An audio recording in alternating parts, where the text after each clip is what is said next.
Dalam periode transisi masa perpanjangan PSBB Provinsi DKI Jakarta sepanjang Juni ini, terdapat 66 RW berstatus zona merah yang masuk dalam kategori wilayah dengan pengendalian ketat. 66 RW tersebut terdiri dari 15 RW di Jakarta Pusat, 15 RW di Jakarta Barat, 15 RW di Jakarta Utara, 15 RW di Jakarta Timur, 3 RW di Jakarta Selatan, dan 3 RW di Kepulauan Seribu. Gubernur DKI Jakarta Anies Baswedan menyatakan pembatasan mobilitas di RW-RW tersebut akan berbeda satu dengan yang lain. Karena di setiap RW memiliki kondisi penyebaran COVID-19 yang berbeda, sehingga membutuhkan cara penanganan yang juga berbeda. Kita memantau semua wilayah yang tadi disebut sebagai wilayah pengendalian ketat. Ini ada 66 ini. Jadi mobilitas penduduk di sana dibatasi, mereka berkegiatan hanya dalam wilayahnya, tidak boleh keluar.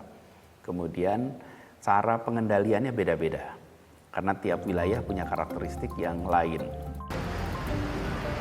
Sementara itu, angka penularan virus COVID-19 di Jakarta dinilai sudah bisa dikendalikan.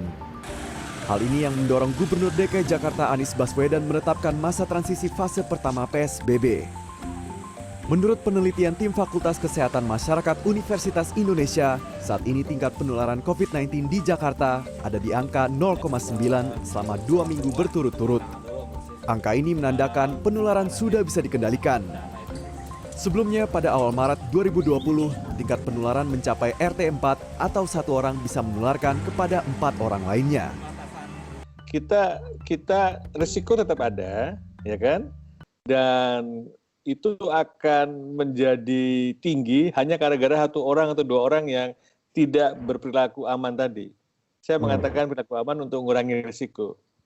Kalau itu diterapkan, setiap orang menerapkan, itu vaksin yang terbaik yang kita punya. Kita ingatkan lagi juga, jadi makanya pembatasan sosial berbasis komunitas, berbasis lingkungan itu menjadi lebih penting dibandingkan pembatasan sosial berskala besar yang hanya regulasi, peringatan itu nggak mungkin. Mau ngerahin polisi, mau ngerahin tentara nggak ada gunanya juga. Meski demikian, kewaspadaan tetap harus dalam skala tinggi. Pasalnya wilayah sekitar DKI Jakarta seperti Tangerang, Bekasi, dan lainnya masih dalam zona merah. Oleh karena itu, kedisiplinan individu menjadi kunci penurunan kasus COVID-19. Tim Liputan CNN Indonesia.